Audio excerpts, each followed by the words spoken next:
have a question for you. Are you working really hard or are you hardly working? And do you even know?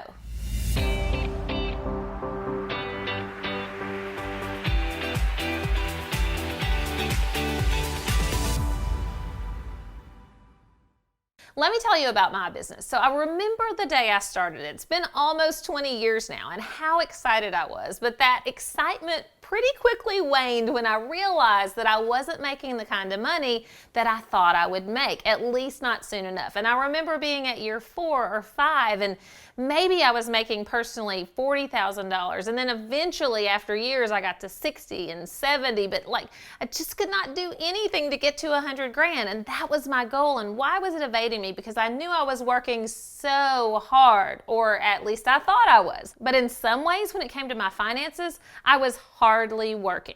So in a lot of ways, and for a lot of years, I had a really expensive hobby, not the money-making business machine that I thought I was building. For those of you who also have a really expensive hobby, but you're good with it, you're totally okay with it, you love doing what you do, it's super fun, and you don't really need to make that much money, then carry on, friends. That's totally fine. But for those of you who are sick and tired of not making the money that you dream of, let's have a serious chat. So how do you even know if you have a hobby business? Well, if you're not consistently making money year after year and growing those revenues, you may have a hobby business. And if you know nothing about your finances, truly, you know nothing about them, you have no idea what your overhead is, you have no idea what your revenues are or your expenses. If I ask you some questions about your finances and you're like, beats me, that is a sign that you may have a hobby business. And if you're operating your business on a shoestring, like really the only money you spent was to get some business cards and maybe a website, or you haven't quite gotten there yet,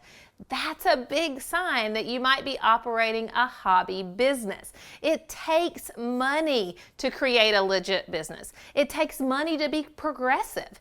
You've got to spend money on technology, on outsourcing, on people, on resources of all kinds. And if you have no money to put back in your business, you're likely having a hobby and really not a business. So now what? Well, it's time to decide.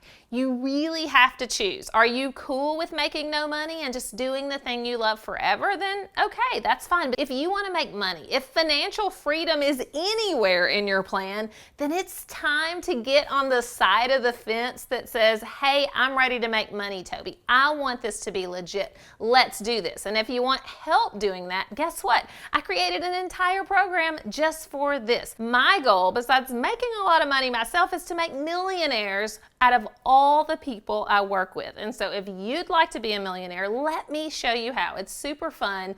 Look at the resources below and learn all about my DesignYou program, and we can get you out of the hobby that you've loved for years and into that money-making machine. Thanks for watching today, and I'll see you again really soon.